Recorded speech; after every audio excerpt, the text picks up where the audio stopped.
acompaña, como todos los jueves, el internacionalista Miguel Ángel Rodríguez Mackey, con quien analizaremos las noticias más importantes del mundo en lo que va de la semana. Buenos días, señor Rodríguez Mackey. Bien, encantado de estar con ustedes. Muy buenos días. Buenos días. Sí, bueno, primero hay que analizar el Brexit, la salida del Reino Unido de la Unión Europea, que ya empezó de manera oficial el día de ayer, una vez que la primera ministra británica, Theresa May, ya presentó los documentos para ese proceso. Es verdad, fíjate, para poner en contexto, lo que ha pasado es que el 23 de junio del año pasado, del 2016, el Reino Unido de Gran Bretaña y Irlanda del Norte, porque el Reino Unido está formado por Gales, Escocia, Irlanda del Norte e Inglaterra, decidieron mayoritariamente la salida del Reino Unido de la Unión Europea. Y esta decisión significó la caída del primer ministro Cameron y la subida de la primera ministra, la señora Theresa May. En el proceso ha dado la vuelta, mira, estamos prácticamente al año, y después de idas y vueltas, después de una serie de conjeturas, de polémicas al interior de la Cámara de los Comunes, básicamente, han llegado a la conclusión que, como el día de ayer ha sido alistado, la formalización de su alejamiento, ¿no?, de la Unión Europea, activando el artículo 50 del Tratado de Lisboa, que establece el proceso de protocolización para la salida de la Unión.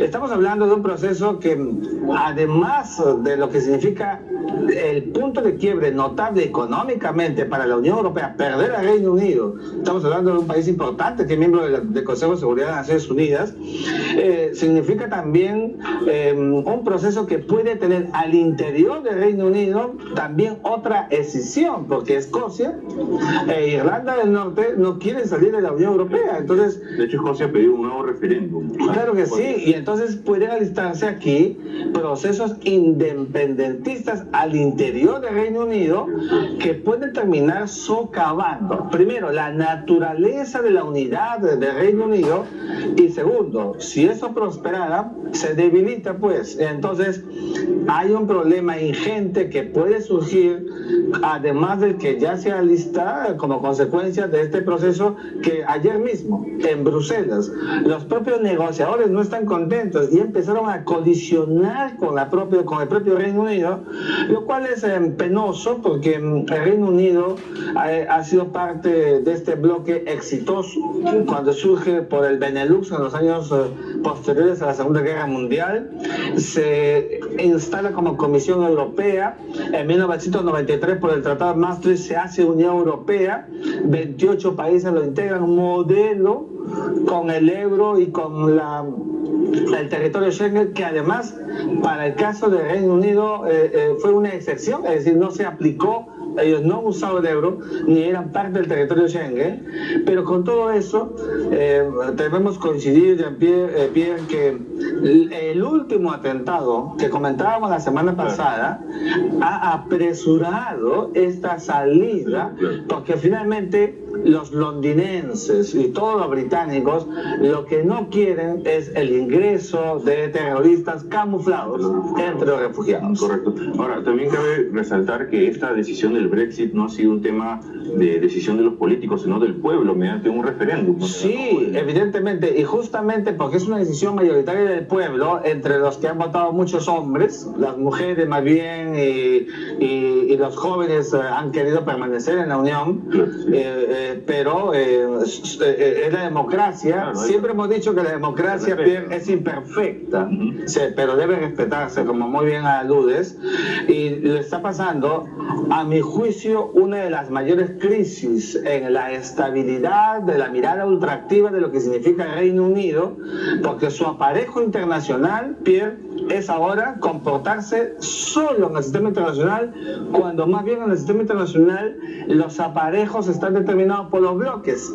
Más se negocia por bloques que por países individuales. Por eso que el Perú, por ejemplo, aquí en América Latina, negocia y le está yendo muy bien en el marco de la Alianza del Pacífico con Chile, con Colombia y con México. Y así son los modus operandi del sistema internacional contemporáneo, y esto es una medida que evidentemente trastoca esta suerte de corriente internacional de vinculaciones recíprocas que tienen los estados. Ahora, yo recuerdo hace algún tiempo cuando se mostraron los resultados del referéndum con respecto a la salida del Reino Unido de la Unión Europea, que la gente que estaba a favor de esta salida argumentaba que lo hacían porque estaban cansados de ver cómo Reino Unido solventaba económicamente a algunos países de la Unión Europea que estaban en crisis. ¿Cómo usted evalúa esta posición? Es verdad, a ver, el Reino Unido es un país importante, sin duda. Con Alemania son los países que han tenido un mejor performance económico, estructural y político, hay que decirlo. Por eso sigo sosteniendo que hay un menoscabo con la salida del Reino Unido y las implicaciones que significan los acuerdos que tienen países con el propio Reino Unido. Entonces, y el Reino Unido también ha sido un apoyo para otros países importantes y que han tenido este marco de necesidad. Todo esto con la salida evidentemente va a tener un nivel de repercusión que se va a ir viendo en el camino, y para eso tienen que surgir pues planes B, C, para atenuar las consecuencias de lo que significará esa salida. Ahora, esta salida no es inmediata, se viene un proceso de negociación de 2 años. 2 años. ¿Qué se va a negociar en esos 2 años? Pues básicamente el comportamiento de un Reino Unido que primero no debe afectar a la Unión Europea, y una Unión Europea que tampoco debe afectar al Reino Unido. Ya mismo los ciudadanos de la Unión Europea, que son como 3 millones, están apostados dentro del Reino Unido. Entonces, para ellos, ¿qué se busca? Estabilidad. ¿Qué tipo de estabilidad? Primero, la jurídica, que es muy importante. Y segundo, la estabilidad laboral que han ganado porque ingresaron en el Reino Unido bajo las premisas de los acuerdos que tiene el Reino Unido con la Unión Europea. Entonces, aquí hay un acto de supervalorar estos derechos intrínsecos que se tienen y que hay que saberlos cuidar, proteger, y al mismo tiempo un Reino Unido que dejará la Unión, pero que quiere mantener sus alícuotas recíprocas, comerciales, pero ya no va a ser igual, porque las relaciones humanas influyen mucho, Pierre, y creo que a partir de ahora el Reino Unido, si no tiene una estrategia para poder vincularse sólidamente con otros espacios, puede ser impactado sobre la base, además de lo que hemos dicho preliminarmente, que interiormente también el propio Reino Unido puede tener mermas en su instancia de unidad geopolítica y unidad como ha sido históricamente. Ahora, ya han habido reacciones por parte de líderes mundiales. Por ejemplo, ayer Angela Merkel, la canciller alemana, dijo que en este proceso de negociación ella va a poner mucho de su parte para que sea un proceso justo, tanto para ambas partes. Sí. Y que ella espera también lo mismo de la Unión Europea. Y, Donald Trump, también presidente de Estados Unidos, se ha mostrado a favor del proceso de separación. Sí, bueno, Donald Trump desde el comienzo incluso aplaudió mucho el proceso de salida. Theresa May quiere aquietar las aguas, pero ya está hecho, hay un impacto, es ineludible, es inevadible, y está pasando, y lo que está buscando ahora es que en ese discurso político se busque la atenuación, pero yo te digo que desde mi perspectiva modesta, los niveles de repercusión van a ser ingentes. La imbricación del Reino Unido, que es una isla continente, con el continente, ha sido históricamente muy importante. La suerte de la separación va a producir evidentemente una situación de un menoscabo que va a repercutir, y eso es lo que hay que cuidar y mucho. Ahora, para cerrar ese tema, el Brexit, la salida del Reino Unido de la Unión Europea, ¿tendrá alguna repercusión, algún impacto en nuestra economía, en el Perú? ¿De alguna forma nos afectará? Mira, hay que decirlo también, evitando siempre las alarmas. Pero si la gran cantidad de convenios firmados con la Unión Europea, con el Reino Unido, se ha hecho a través de este puente natural que fue la Unión Europea, es evidente que van a haber niveles de repercusión. Entonces tenemos que estar apostados y alistados para que esto sea minimizado. Y para eso, la Cancillería de la República tiene que tener una visión proactiva, adelantarse esos juicios de valor estratégicos para no perder esos vasos comunicantes. Por ejemplo, ¿qué tenemos con el Reino Unido? Muchos de nuestros estudiantes, jóvenes como los que hay aquí en el diario Correo, que hacen sus becas en el exterior, van al Reino Unido. Y entonces hay que cuidar esos procesos alistados que se hicieron a través de la Unión Europea para ir a estudiar a Londres. Eso, por ejemplo, nuestra Cancillería tiene que procurar que se mantengan incólumes esos acuerdos, de tal manera que nuestros estudiantes, los becarios, puedan cumplir sus objetivos. El asunto, como usted bien indica, es adelantarse a la situación y prever, ¿no? Prevenir. Prevenir porque corresponde a una política exterior de prevención, ahora que estamos en etapas complejas y difíciles, sobre la base de que además el Brexit no es una cosa que nos impacta en un momento inesperado. Sabíamos que era un proceso que estaba en marcha y que ayer se acaba de formalizar. Ahora, para analizar el segundo tema importante de la semana, este 2 de abril se celebran elecciones presidenciales en Ecuador.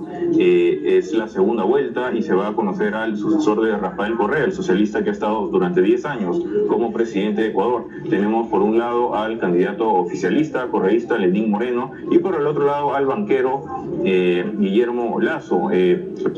Hace pocos días, o ayer me parece, ha sido los dos últimos mítines de cada uno, y por un lado el opositor Lasso comenzó nuevamente a señalar que hay que salir a las calles a cuidar el voto, que hay que evitar el fraude, pero hasta donde yo he leído no he visto ninguna prueba concreta que avale sus declaraciones. Sí, yo creo que la estrategia de Lasso no debería ir por allí. Un poco irresponsable hablar de... Creo que Lasso es un candidato importante que significa una porción de ecuatorianos que después de 10 años de gobierno el señor Correa quiere algo distinto, pero tampoco hay que negar que el señor Lenín Moreno está imbuido de todo un proceso que está dejando el presidente Correa y está ungido también por Correa.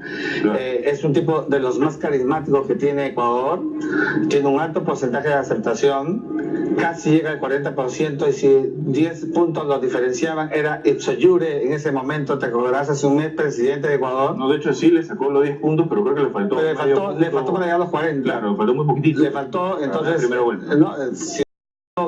Encantadísimo presidente, pero no lo logró. Y entonces, claro, esta segunda vuelta ha sido muy intensa en Ecuador, sí, de grandes pugnas, y entonces en esta etapa final, el domingo son las elecciones, vamos a ver que siempre el discurso político para soterrar algunos temores va calando, va cobrando vida, pero al final, a estas alturas, lo que juega ya no son ni siquiera los proyectos o programas que se dijeron mucho durante la campaña, Pierre, sino los gestos y actitudes de cada uno de los dos. Y pareciera que el candidato oficialista estaría en mejor posicionamiento para ungirse el próximo domingo, sobre todo cuando ya dijo, para generar un equilibrio, que quien se encuentre detenido o con asilo en Londres, en la embajada, y que busca ser detenido por el Reino Unido y también por Suiza, pues se va a mantener en esa calidad, lo cual es una garantía. Julián Assange es una garantía, y eso está permitiéndole a ciertos sectores que habían apostado por este asilo una suerte de aquiescencia, y entonces ahí está ganando adictos, porque eso es lo que pasa. Finalmente, conforme lleguen los momentos del acto electoral, Pierre, lo que buscan los candidatos es ganar votos, y están en esa etapa donde ya no son los proyectos, donde ya no son los programas los que van a tomar la decisión histórica de lo que sucederá en Ecuador en pocas horas. El 2 de abril. El 2 de abril, sí. Ahora, por otro lado también, Lenín Moreno es el candidato oficialista, es el candidato de Rafael Correa. Rafael Correa ha mostrado su apoyo incondicional en numerosas oportunidades. Ahora, pero también hay que analizar, son 10 años de correísmo en Ecuador, y económicamente Ecuador no está muy bien. De hecho, ni siquiera tienen moneda local, es una economía que sigue dolarizada y por ende es un país muy caro para vivir. Yo pienso que la gente por ese lado va a buscar un cambio, y siempre en países latinoamericanos, por un pequeño o largo periodo gobierna la izquierda y después viene un cambio y viene la derecha, y así se van rotando. Tal vez es verdad, Pierre. Hay un asunto sustantivo que hay que ver acá. Primero, porque los regímenes tienen que entender que las democracias se construyen a partir de la alternancia. La alternancia es una regla fundamental para la vigencia del sistema democrático, y entonces Ecuador necesita la alternancia. El señor Lenín Moreno es legítimamente un candidato, pero es una misma corriente, es la continuidad, y entonces, claro, los ecuatorianos saben que eso produce desgaste. Mira lo que le está pasando a Evo Morales, donde el 80% de los bolivianos no le cree nada. Entonces estamos frente a una situación bastante álgida por el bien de una economía como la ecuatoriana, dolarizada ya hace más de 10 años. Evidentemente se está buscando una oxigenación para un país que está llamado a comportar un importante desarrollo, pero que si no hay una nueva perspectiva en esa visión geopolítica, geodinámica, comercial, económica de Ecuador, poco se va a hacer, a mi juicio, en lo inmediato. Bueno, para cerrar ese tema, Rafael Correa desde la primera vuelta se ha mostrado muy seguro de que su candidato iba a ganar. Si bien en primera vuelta Lenín Moreno se quedó por muy poquito, menos de 1%, si mal no recuerdo.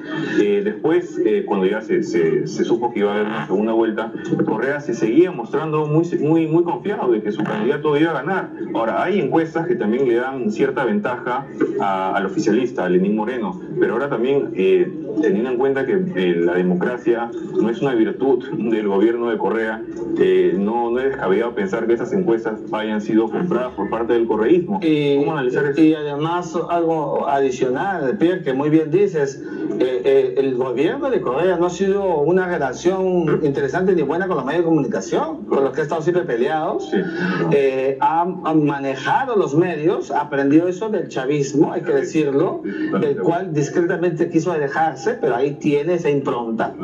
Y entonces, claro, bajo un régimen que tiene 10 años en el poder, aprenden a controlar, como lo acaba de hacer otra vez Maduro con Venezuela, y entonces eso no es nada bueno ni alentador para la salud democrática en América Latina. Ya mismo estamos pregonando para que la Carta Democrática se pueda aplicar en Venezuela. Está el tema de Nicaragua también.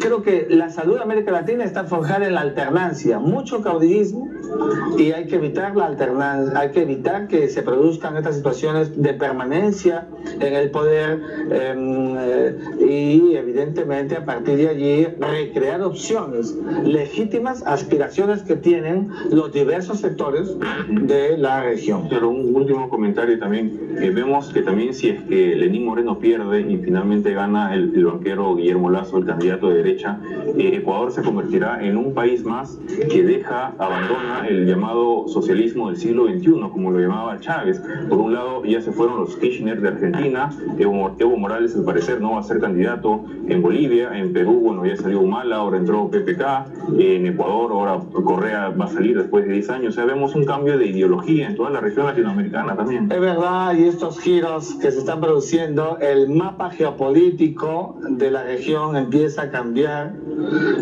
las apuestas por el populismo van quedando de lado, el sinceramiento y el realismo político para la dinamización económica con economía de mercado seria, social, economía de mercado, va ganando ritmo, tú lo acabas de decir, este nuevo mapeo que tiene América del Sur, el continente. Chile también está saliendo Bachelet. Y podría entrar el señor Piñera otra vez. Entonces, estos procesos lo que están confirmando es la ciclicidad de las relaciones internacionales. Es decir, todos los procesos, como comienzan, también terminan acá. Correcto. Listo, muchas gracias por su tiempo, señor. A usted, muchas gracias. Encantado de tenerlo todos los jueves aquí en Global 360. Encantado, gracias. Ahora vamos a una pequeña pausa y volvemos con más información internacional.